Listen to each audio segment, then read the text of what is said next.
Good morning. Good morning. Welcome to the First Unitarian Church of Orlando. My name is Neil Boris, and I am a member of this fine institution and very pleased to be with you this morning. For those of you worshiping here in person, welcome, and also to those of you, where's my camera, online? Welcome as well. We are so happy to have you in either modality, and those of you worshiping online, please come and see us in person when you feel safe and comfortable doing so. Today is a special service. Our RE youth group is going to entertain us, and the RE committee has been working hard to share with you a humorous look at Hanukkah. And alongside will be our own Reverend Margalie Belizaire, Aubrey, Connelly-Candelario, of course, and Jeffrey Moore will be helping out as well. We invite you to stand as you are able while keeping your masks on as we sing along with the 1U choir today. So we have choir performance, and lyrics will appear on the slides. Much to join in with. Now, of course, we welcome you in part because we all share the Unitarian Universalist faith, which draws us into a community of justice seekers with a commitment to lifelong spiritual growth and compassionate service to the community. If you would like to watch the service online later, it will be posted shortly after we conclude, so it's there for you. And there for you on the web, as well as more information about our congregation, simply go to orlandouu.org or email our welcome team at welcometeam@orlandouu.org. We welcome you. Now we have some announcements for today. There are links in our newsletter detailing these announcements, and they'll be repeated for those of you watching online at the end of our service. Our in-person fellowship will take place informally around the Labyrinth area after the service. Please keep social distancing in place. We will hold online fellowship simultaneously at 11:30, so both online and in-person fellowship today after service.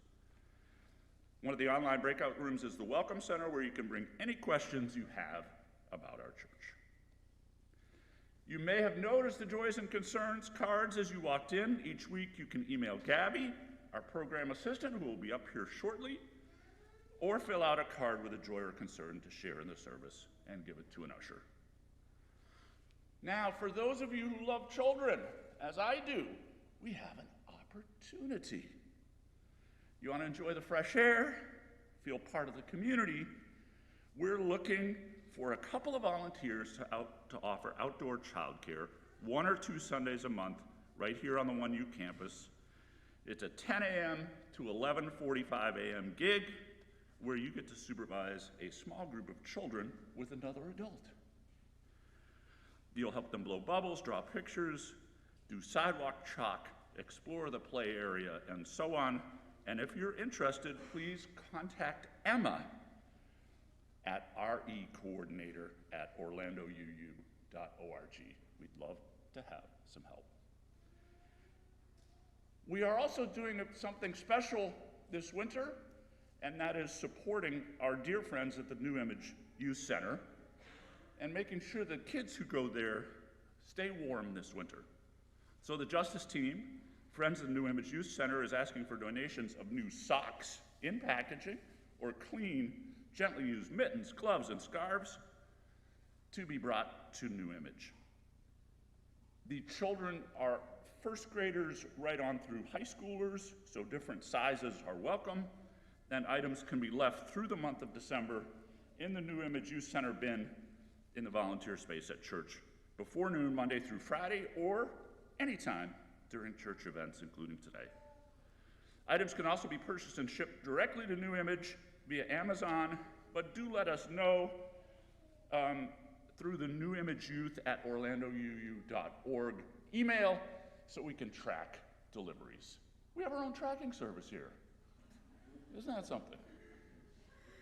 All right, before we get into upcoming events, I'm going to turn now to Gabby, who will tell us some news regarding our recent vote around the Share the Plate for the upcoming year. Gabby, come on up.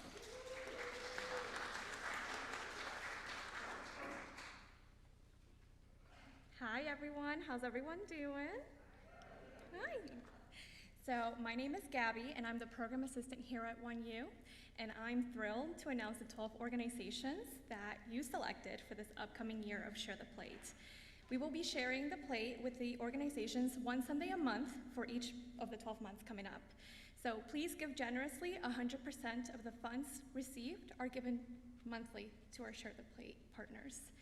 So our first organization is iDignity, Planned Parenthood of Southwest and Central Florida, Healthcare Center for the Homeless, New Image Youth Center, Jewish Family Services of Greater Orlando, Joy MCC Food Bank, and we also have Coalition of Immokalee Workers, Zebra Coalition, the LGBTQ History Museum of Central Florida, Shepherd's Hope, Adult Literacy League, and One Heart for Women and Children. The sequence will soon be determined, and we will be announcing it in our weekly update next week. And thank you so much to everyone who nominated an organization and to everyone who voted. We continue deepening our practice of generosity to empower healing, help, and wholeness in our wider community. Thank you. And then, no back.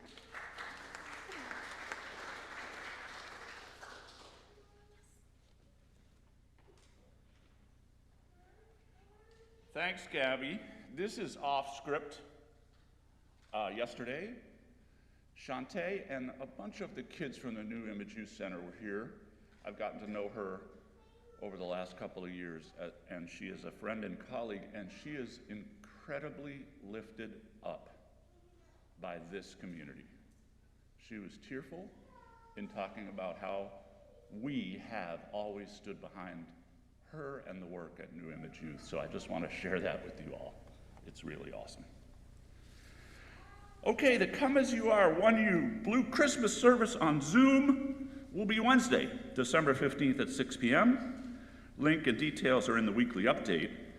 We recognize that the holiday season can, for some, really be a challenging time.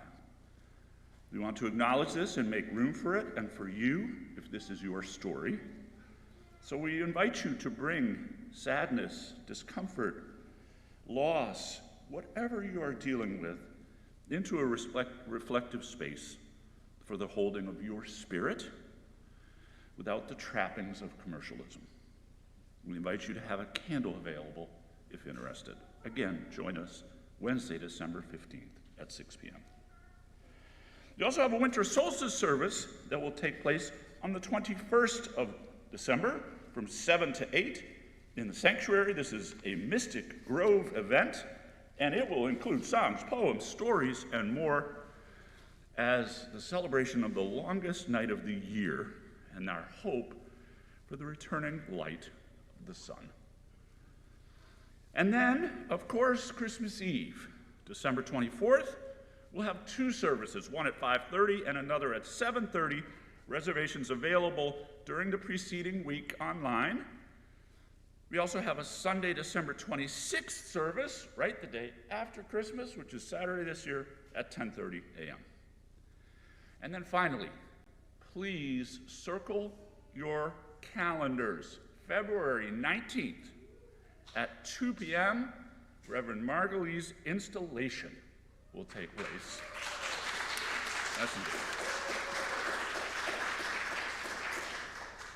And so now I will conclude by saying your presence is a gift to this community. Let us now worship together. Thank you.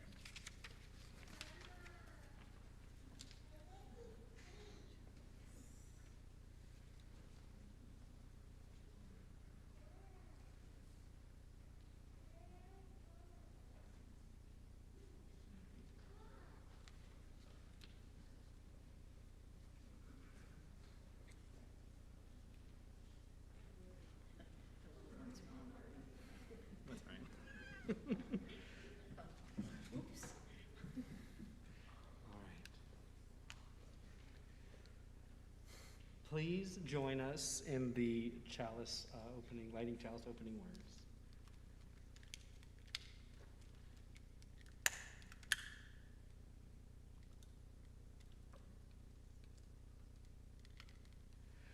In the light of truth and in the warmth of love, we gather to seek, to sustain, and to share.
I call us to worship this morning with the words of Reverend Scott Taylor. Joy doesn't simply arise, it flies, it flings. No, it is flung, it is passed, it is spread between you and me, between the one who just received the gift and the one that has been looking for it a long time. It is beautiful and elegant. It is an elegant contagion over which we have more control than we think. If only we share it. If only we notice that joy is not ours to keep. It is ours to pass on.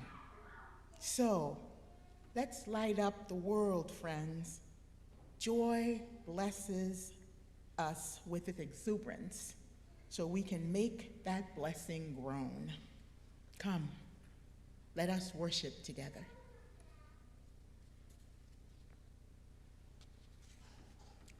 And joy is a complicated thing, and it's not just fleeting happiness, it is that deep feeling of just knowing that eventually all will be well. All that to say, in joys, we also have to deal with the different concerns and sorrows in our lives.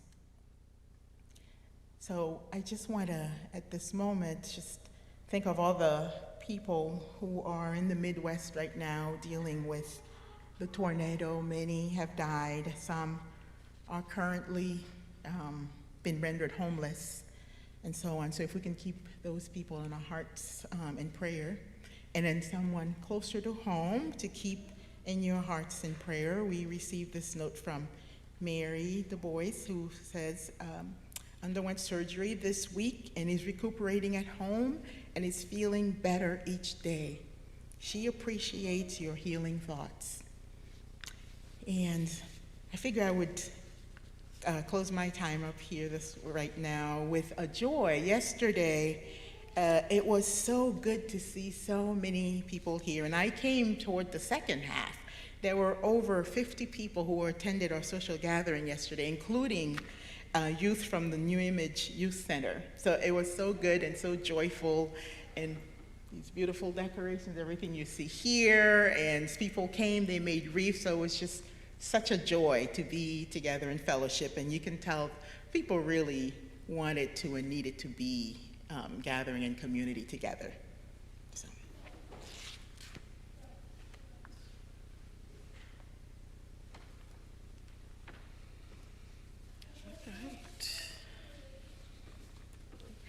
Welcome to the RE Holiday Pageant.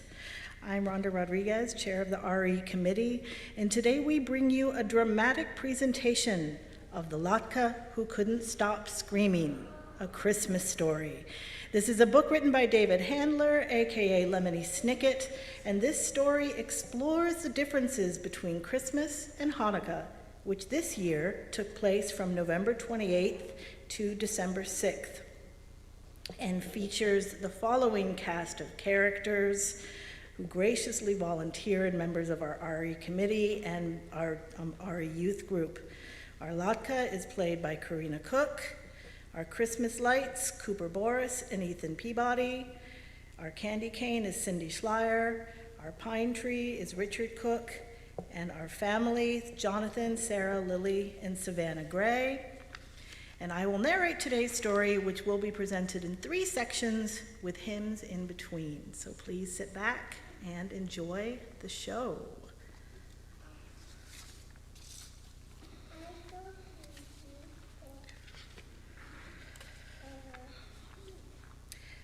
This story ends in someone's mouth, but it begins in a tiny village, more or less covered in snow. The snow had fallen during the long night, during which children pressed their faces to the windows, looking for a glimpse of a man who they suspected of bringing them wonderful gifts. But instead, they heard a terrible noise from a certain cottage in the neighboring arrondissement, a word which here means place where something was being born. This cottage was already regarded with some suspicion, as it was the only place not decorated with flashing colored lights at this time of year. The thing that was being born was a latke, a word which here means potato pancake. Latkes are a traditional part of the celebration of Hanukkah, a holiday commemorating a miraculous Jewish military victory. Nearly everything in this world is born screaming, and the latke was no exception. Even though the latke wasn't conceived and born the way you and I were conceived and born, but instead was fashioned from grated potatoes, chopped onion, beaten eggs, and a dash or 2 of salt. Once these ingredients were properly mixed, the latke was slapped into a pan full of olive oil, heated to a very high temperature, and this is where it began to scream. The latke was suffering so much that it leapt out of the hot pan and out the window of the cottage and began to run screaming down the boulevard.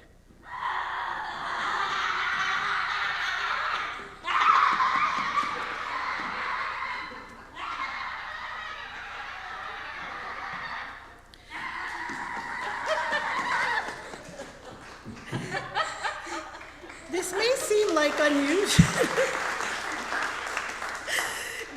seem like unusual behavior for a potato pancake, but this is a Christmas story in which things tend to happen that would never occur in real life. The latke ran past a row of flashing colored lights, which hung from the rain gutters of a less suspicious cottage. What's all the ruckus? We're the ones who are supposed to be dominating this neighborhood with our cheerful glow. I was just thrown into a pan of boiling oil. Can you believe it? Yes. But we can't imagine why. Because I'm a latke. The olive oil reminds us of the oil that was used to rededicate the temple following the defeat of Antiochus at the hands of the Maccabees. The oil was only supposed to last for 1 night, but there was a miracle and it lasted for 8. Plus, frying makes my skin crispy and brown. So you're basically a hash brown? Maybe you could be served by some ham. I am not hash browns. I'm something completely different.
Latke rounded the corner and found itself face to face with a candy cane, which wrinkled its red and white nose at the Latke in distaste.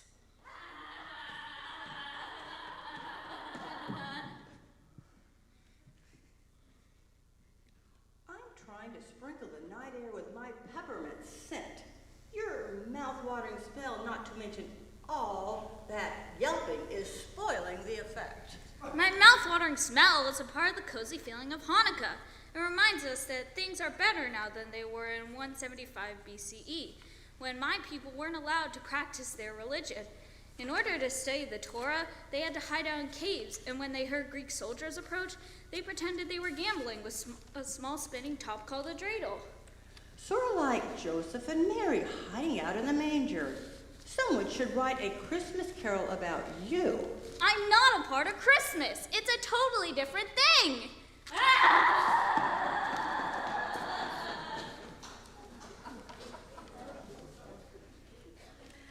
The screams of the Latke grew quieter and quieter as the pancake ran out of the village into the surrounding forest. Its utter fury was unabated, a phrase which here means the Latke was still very annoyed at the objects to whom it had spoken. But it was quite tired, and so it decided to rest for a few minutes beneath the branches of a little pine tree.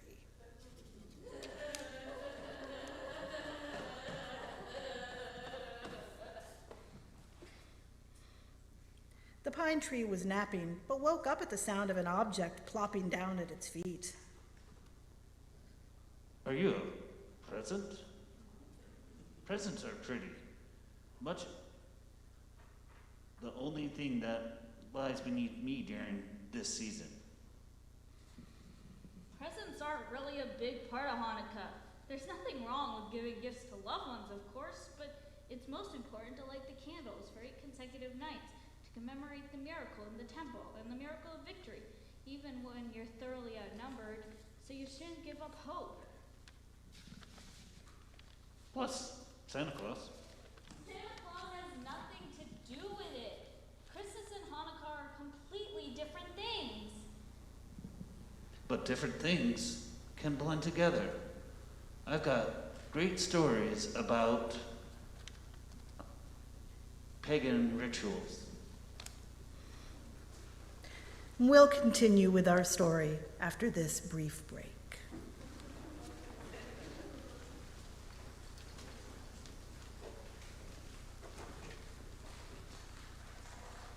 Yes, and it's a brief break for the offering today.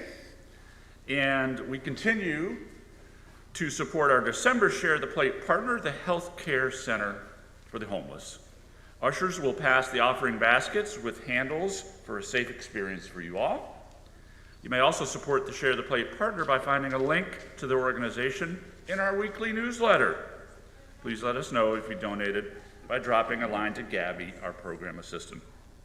We also invite your financial support to the many ministries of the First Unitarian Church of Orlando. You can make an offering online to support our congregation, and we welcome it. All you need to do is hit the donate button in the upper right corner of our orlandouu.org website. You can also send a text or mail a check old school.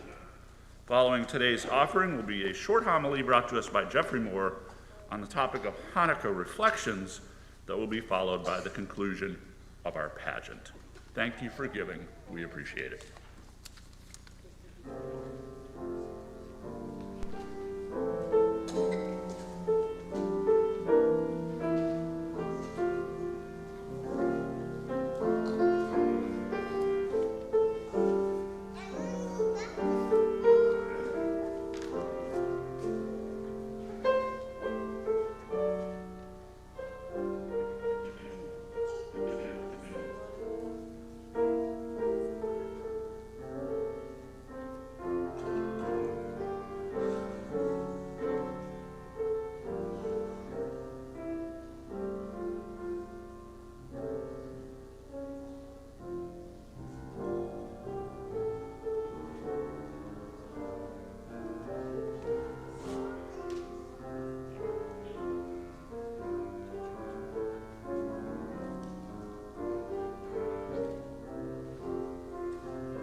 Good morning. My name's Jeffrey Moore, and this is my first time back in the sanctuary. I'm very grateful to be here. I've been behind the scenes for almost 2 years, and John's doing back here, so thank you. Have a brief announcement. I was just asked to let everyone know that the Holiday Boutique, the Alliance's Holiday Boutique, will be open after the service, so please visit the boutique. They have wonderful holiday items for sale. I was brought up Jewish. I went to Hebrew school several afternoons each week when I was younger, and Sunday school. I had a bat mitzvah when I was 13 years old, and I was confirmed with a group of my peers when I was around 16. There were things I'm sure I was taught as a child that I don't remember, and I'm relearning things about my faith as an adult. For example, the menorah is a symbol of enlightenment. Light in Judaism is often used as a metaphor for wisdom.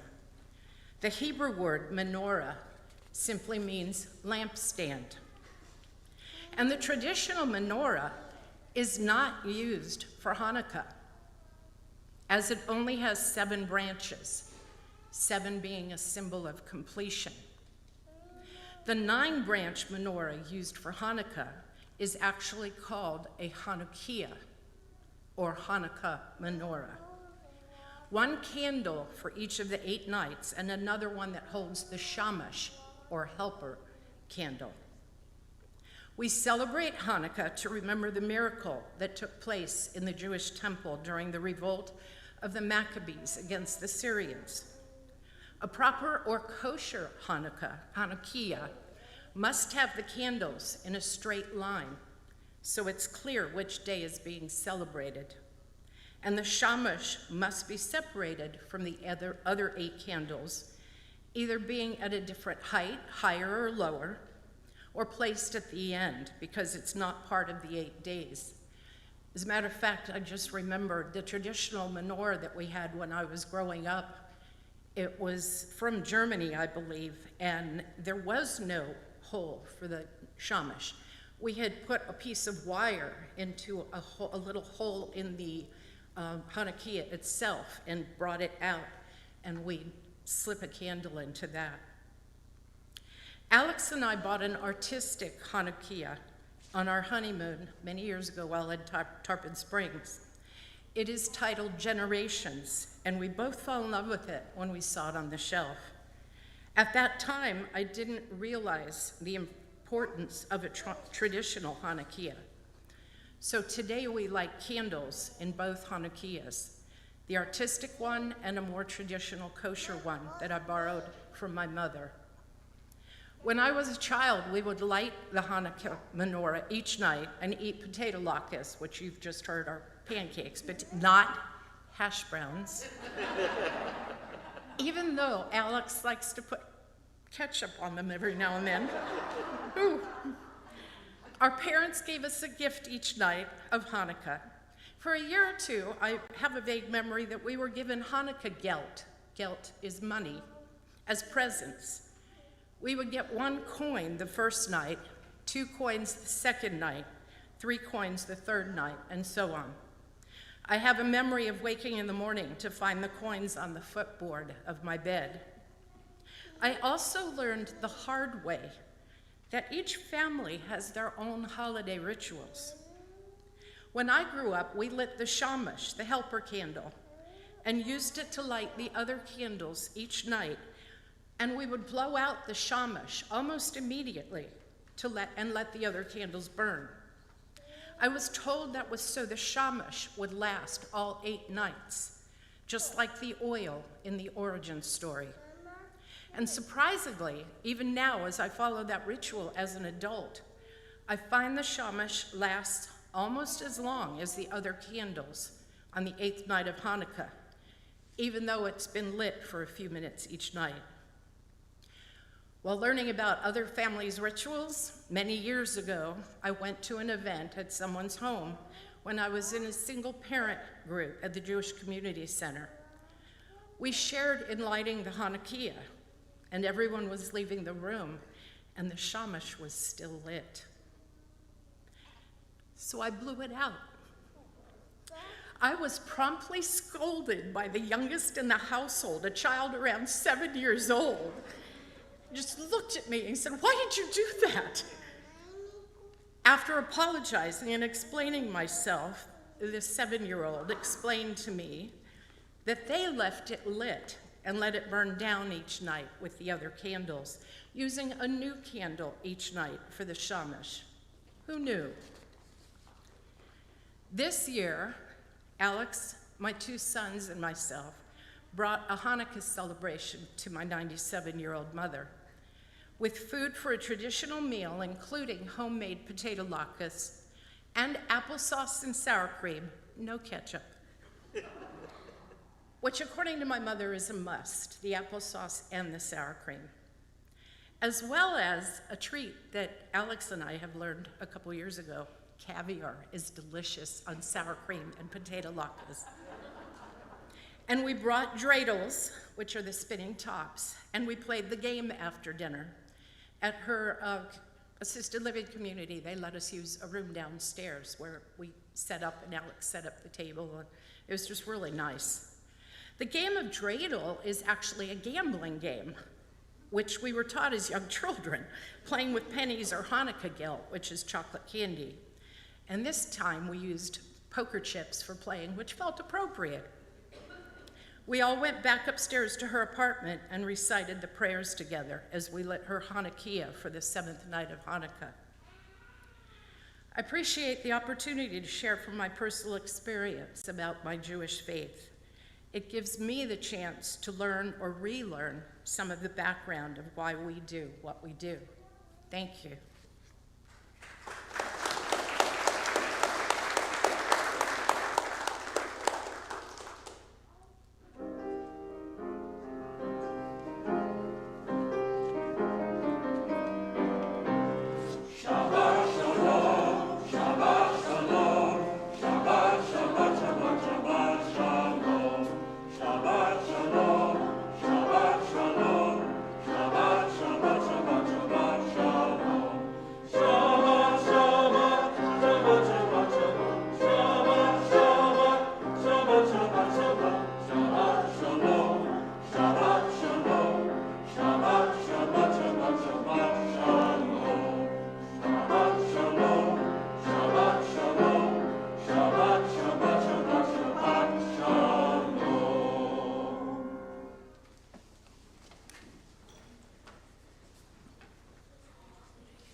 A family came trooping through the snow, searching the forest carefully.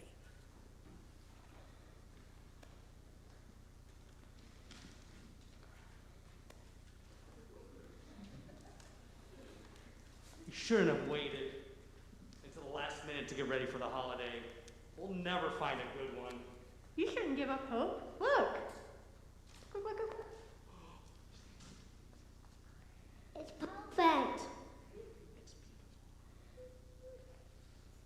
It's beautiful.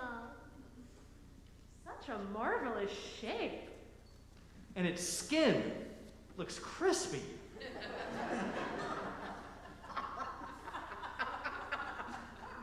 I mean, we'll have to reheat it, of course.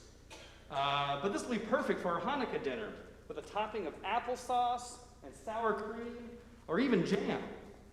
I'll refry it in oil to remind us of the rededication of the temple.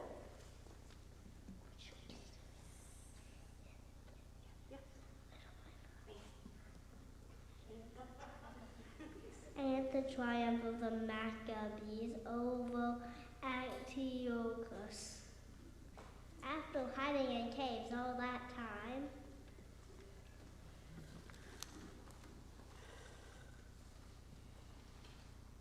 What was I thinking bringing this axe?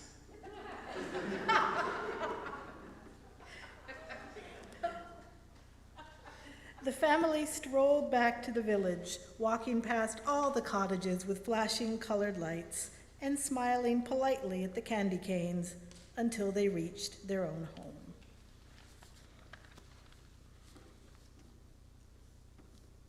The family carried the latke into their own home, which was warm and cozy, and sat down at the table, which was lit with the flickering candles of a menorah, or Hanukkah, which is a branched candelabra designed specifically for the holiday.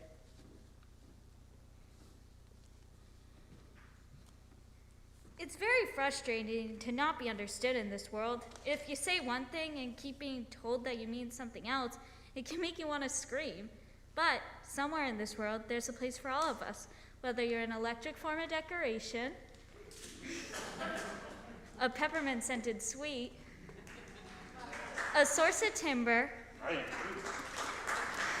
or a potato pancake.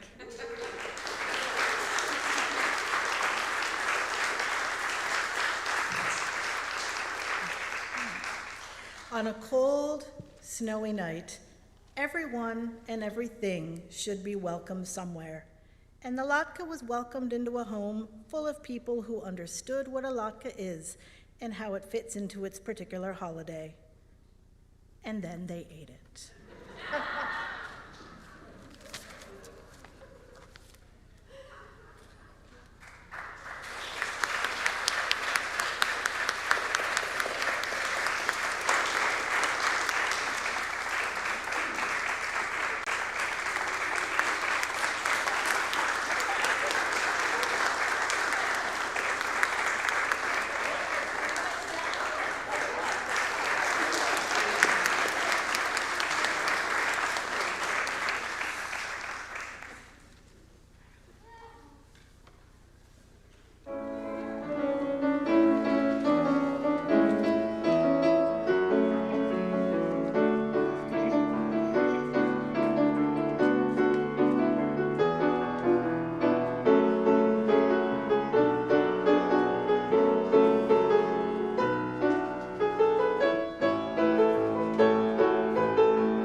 Wow, it is so good to see so many young people, so many little ones here today as we, since we've been back, I know that the families for good reasons have been staying away, but so glad to see little ones walking around and hearing the sound of little one here. So thank you for that. And as we close, just want to remind you to take good care of yourselves during this time of year when so much happens. You know, people are stretched even thinner than usual. So especially families with young children, take good care of yourselves. And we'll end with the words of Reverend Karen G. Johnston. Spirit of life, we seek to touch that joy that never leaves the world, that is not happiness built on happenstance, but is a living, breathing joy, greater than any single moment. And those moments we cannot feel it, let us seek to remember that it is always there around us. Worship has ended, and now the service truly begins, beloved.